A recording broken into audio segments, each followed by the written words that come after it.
C'est la toute dernière tendance du business, les nouvelles marques se bousculent sur le marché marocain. De l'alimentaire au prêt-à-porter, en passant par le travail temporaire, aucun secteur n'échappe à la frénésie.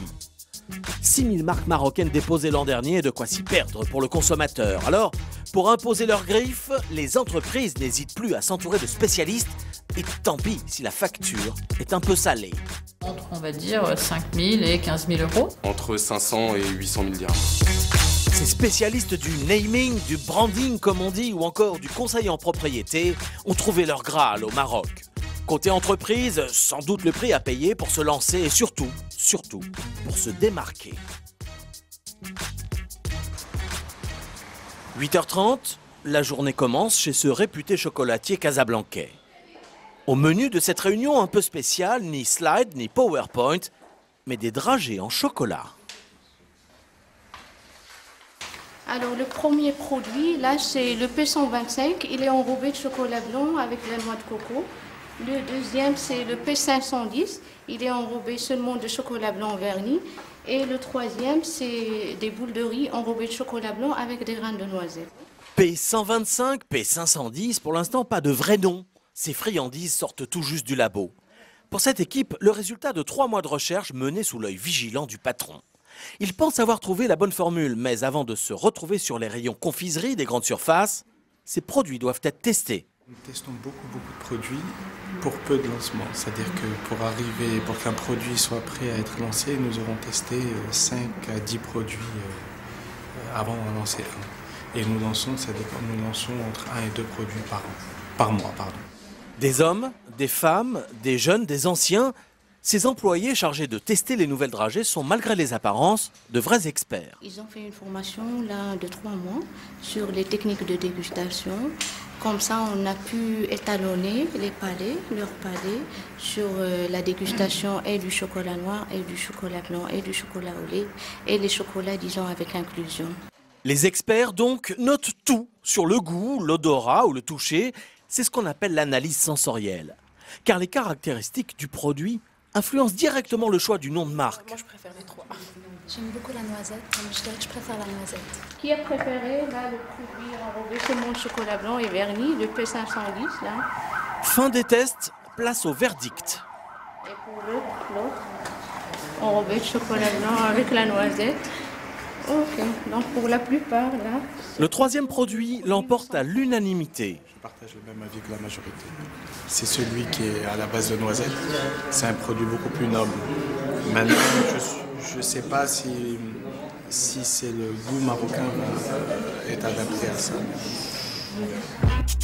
Reste à lui trouver un nom. La marque, ça compte beaucoup dans le succès ou l'échec d'un nouveau produit. Alors, pour se frayer un chemin jusqu'au cœur des consommateurs, de plus en plus de sociétés payent des spécialistes qui, espèrent-elles, les feront sortir du lot. Marie Pastelot est une pionnière.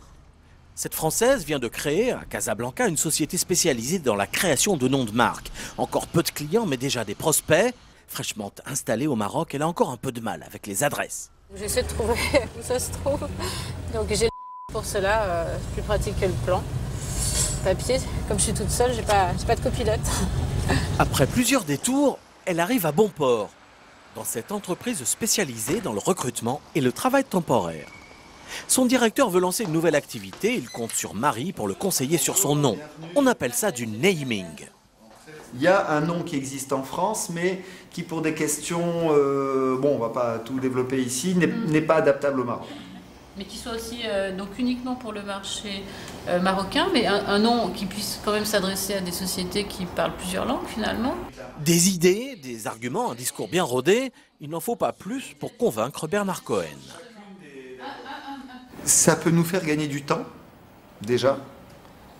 Ça peut nous éviter, puisque je pense que dans leurs prestations, ils regardent quand même tout ce qu'il y a autour, qu'on prenne un nom qui existe déjà dans un autre domaine et qui soit en porte-à-faux ou qu'on ait une image d'un produit qui n'a rien à voir avec nous. Le nom va évoquer en fait une histoire, donc il va être évocateur. Donc plus il a le pouvoir de suggestion en quelque sorte, plus ça va être intéressant en marketing et communication.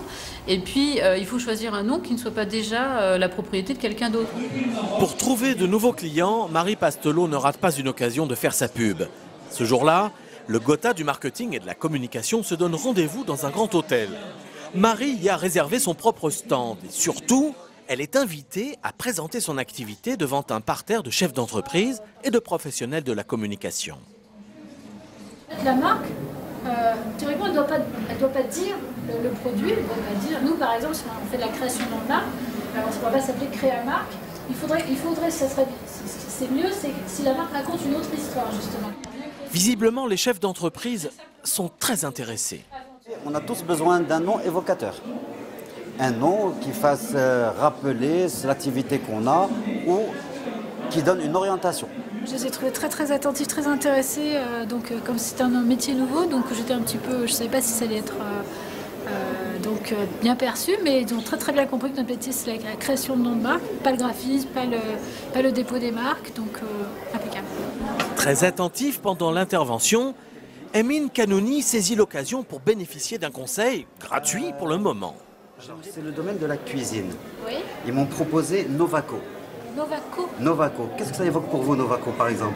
Vos quêtes professionnelles. C'est la Nova, c'est la nouveauté. Par contre, en espagnol, Nova, ça veut dire que ça ne marche pas. Pour Novaco, c'est raté. Au moins, notre professionnel en mobilier de cuisine sait-il à quoi s'en tenir. Retour à présent chez notre maître chocolatier. Pour le moment, ici, la création de noms se fait en interne. Nous revoici en réunion. Chacun propose des noms pour la nouvelle dragée chocolatée. L'équipe doit aussi valider l'emballage. On a deux possibilités. On peut rester sur le fond rouge comme ce qu'on a fait pour le chocolat au lait et changer juste la couleur du chocolat sur l'emballage. Ce jour-là, pour le nom, 5 propositions ont émergé, une seule retenue. On avait plusieurs choix, mais c'était tous des noms qui avaient des O à l'intérieur. Donc vous voyez la forme du produit, on essayait un petit peu de reproduire la même chose. Et puis même, et ça influençait aussi la créa sur le packaging pour avoir les deux petites, un morceau du produit sur le logo du nom du produit. Donc Zoom, ça s'accordait parfaitement à ça. On avait le choix entre Zoom, Boom. Un bon nom, il doit être facile. C'est 2 syllabes maximum. Donc très facile à retenir. Il doit être accrocheur et on doit pouvoir visualiser le produit. C'est-à-dire qu'il doit être facilement identifiable au produit donné. Donc un nom peut être évocateur d'un concept de consommation, peut être évocateur d'un bien-être, il peut être évocateur du produit lui-même. Donc un bon nom, c'est surtout un nom facile et accrocheur. Trouver le bon nom ne suffit pas. Il faut aussi s'assurer qu'il ne soit pas déjà enregistré par d'autres. C'est l'une des missions de ce cabinet de conseil en propriété industrielle. Nous faisons aussi un travail de surveillance, un travail de veille. Un travail de veille qui consiste à détecter les éventuels dépôts effectués par la concurrence. Et bien sûr, quand il y a une marque déposée par un concurrent, nous nous occupons de l'opposition. L'opposition à l'utilisation illégale de la marque par des concurrents. 900 cas chaque année au Maroc. La marque, c'est le cœur du business. Alors, certaines sont prêtes à payer le prix fort pour récupérer un nom déjà existant. Des sommes importantes ont été par exemple proposées à quelqu'un qui détient un nom quelque part ou une enseigne dans un quartier perdu et qui pourrait plus ou moins jeter de l'ombre sur un nom connu. Donc on va même jusqu'à proposer des sommes importantes. Ça varie entre des fois 400 000 dirhams, 1 million de dirhams, 2 millions de dirhams. L'engouement des entreprises pour les marques, une bonne nouvelle pour Marie Pastelot. La revoici en plein briefing avec son équipe cette fois, après son rendez-vous avec l'entreprise de recrutement. Qu'est-ce que le nom peut raconter comme histoire? Qu'est-ce qu'il peut dire? Donc là, je vous laisse imaginer... alors évidemment, il y a un thème qui est évident, qui est l'événement. Vous avez compris, ça pourrait être un nom qui évoque une notion d'événement. Alors si on parle du nom anglais, je ne sais pas, ça je vous donne, pourrait être, je sais pas, Eventis par exemple. Pour muscler le brainstorming, elle utilise un logiciel de création de noms. 30 ans déjà qu'elle travaille le sujet, en France et ailleurs, alors au fil des années, Marie a constitué une immense base de données. À chaque fois que nous travaillons pour un client, nous présentons plusieurs noms, pas un seul. Donc nous lui cédons les droits sur le nom qu'il retient et tous les autres noms viennent alimenter en fait cette base de données. Donc aujourd'hui, on a environ 75 000 noms en stock en quelque sorte. Créer une marque, ça peut prendre plus d'un mois si son nom doit s'exprimer en plusieurs langues. Avant d'être validé, ces noms sont vérifiés du point de vue juridique, mais aussi linguistique. Il est arrivé tant de mauvaises surprises. On a Extranase, un médicament qui s'appelle Extranase, E-X-T-R-A-N-A-S-E, pour de vrai, et qui, Extranase, ça fait extra fatigué. Hein. Et en fait, c'est parce que c'est à base d'ananas, tout simplement. Sinon, vous avez aussi la Nissan Moco. Moco, en espagnol, ce sont les sécrétions nasales. Bon, c'est pas tout à fait heureux. C'est ce qu'on appelle, nous, la contre-évocation. Après, vous avez bien sûr les sens péjoratifs. Cette voiture chinoise, la Chérie QQ, n'a ainsi aucun avenir au Maroc ni en France. Quant à la marque Bledina, qui signifie femme de mauvaise vie en russe, pas question de conquérir les mères de famille de Moscou. Pour en revenir aux affaires, Marie Pastelot facture en fonction de la tâche entre 5 000 et 15 000 euros. La marque marocaine, un bon filon donc pour les spécialistes. C'est aussi l'analyse de Pierre-Emmanuel Rémy. Lui, son activité, c'est d'accompagner le développement des marques à travers le design. Ce jour-là, il vient voir le gérant de cette chaîne de restauration, son client depuis 1 an. Ça va, merci. Je venais voir un peu comment la marque vit. La marque, tu en penses quoi? C'est vachement bien. Ils étaient peut-être un peu perdus dans la façon dont ils voulaient se présenter aux consommateurs. Donc on les a aidés à trouver le bon ton, la bonne personnalité pour le faire.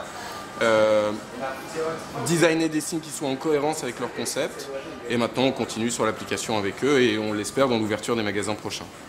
Designer des signes en cohérence avec le concept. Logo, couleurs, motifs sur les murs. Ici, rien n'est laissé au hasard. La moindre déco prend du sens. Il faut que la marque représente le concept qui est mis en place. Ok, ça a été la marocanité.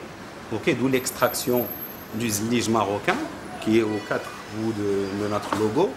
L'authenticité, parce que dans nos recettes, nous avons des recettes qui viennent du poulet citron, du poulet pruneau, de tagine, de la gastronomie marocaine. Ok, il y a eu l'accessibilité. Et la dernière chose, c'était la modernité, parce que c'est une, disons, méthode moderne de consommer. Aujourd'hui, nous, on vend un tagine sous forme de sandwich. Dès qu'il a ouvert son agence au Maroc il y a 3 ans, Rémy a été sollicité par les entreprises.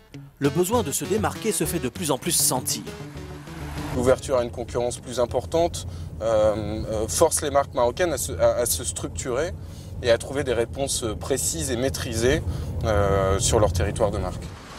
Déjà 30 clients dans les services, dans l'industrie et parmi eux un producteur de jus de fruits qui vient d'arriver sur le marché.